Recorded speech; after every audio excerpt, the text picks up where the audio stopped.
ఇది భయపెట్టే వీడియో కాదు. ఇది దేవుడు మీకు పంపిన సంకేతం. ఈ సంవత్సరం కొంతమందిపై దేవుడి అనుగ్రహం అసాధారణంగా పనిచేస్తోంది.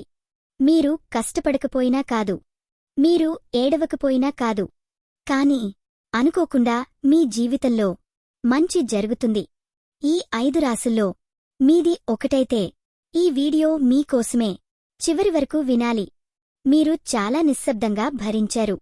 ఎవరికీ చెప్పకుండా కన్నీళ్లు మింగారు.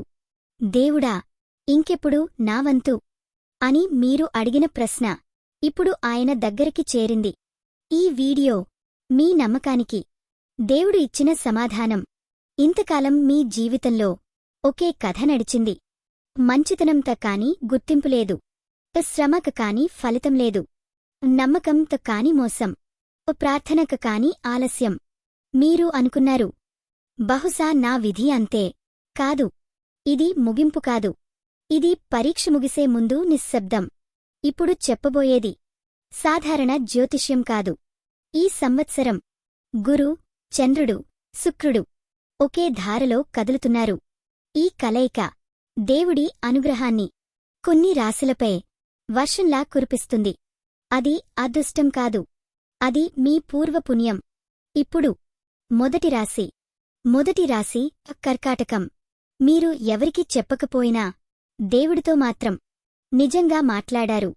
ఈ సంవత్సరం మీ కుటుంబంలో ఆశ్చర్యకరమైన శుభవార్త. ఆగిపోయిన పని తానే కదులుతుంది. మీరు అడగని సహాయం మీ దగ్గరికి వస్తుంది. ఇది అదృష్టం కాదు, మీ కన్నీళ్లకు ఇచ్చిన జవాబు. రెండవ రాశి ధనుస్సు.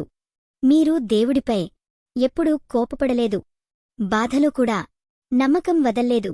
ఈ సంవత్సరం మీ జీవితంలో ఒక పెద్ద మార్గం తెరుచుకుంటుంది. ఉద్యోగం, ప్రయాణం లేదా కొత్త జీవన దిశ. మీరు అనుకోని చోట మీకు గౌరవం వస్తుంది. మూడవ రాశి మకర. మీరు నిశ్శబ్దంగా మంచి చేశారు. ప్రచారం లేదు, ఆశలేదు. ఈ సంవత్సరం దేవుడు మీ పేరునే ముందుకు నడిపిస్తాడు. డబ్బు విషయంలో భయం తగ్గుతుంది, మనసులో శాంతి స్థిరపడుతుంది. ఇది నిజమైన ఆశీర్వాదం. నాలుగవ రాశి తుల. మీరు చాలా కాలంగా సమతుల్యత కోసం పోరాడుతున్నారు. ఈ సంవత్సరం మీ జీవితంలో అన్నీ సరైన చోట సెట్టవుతాయి. ఒక సంబంధం లేదా ఒక ఒప్పందం మీ భవిష్యత్తును మారుస్తుంది. మీరు ఒక్క అడుగు వేస్తే దేవుడు 10 అడుగులు వేస్తాడు. ఐదవ రాశి మథున. మీరు దేవుడికి చాలా దగ్గర, అందుకే ఎక్కువ పరీక్షలు వచ్చాయి. ఇప్పుడు అవి ముగుస్తున్నాయి. ఈ సంవత్సరం మీకు ఒక ఆధ్యాత్మిక, భౌతిక వరం, మనస్కు శాంతి, జీవితానికి దారి ఇద్దూ ఒకేసారి వస్తాయి.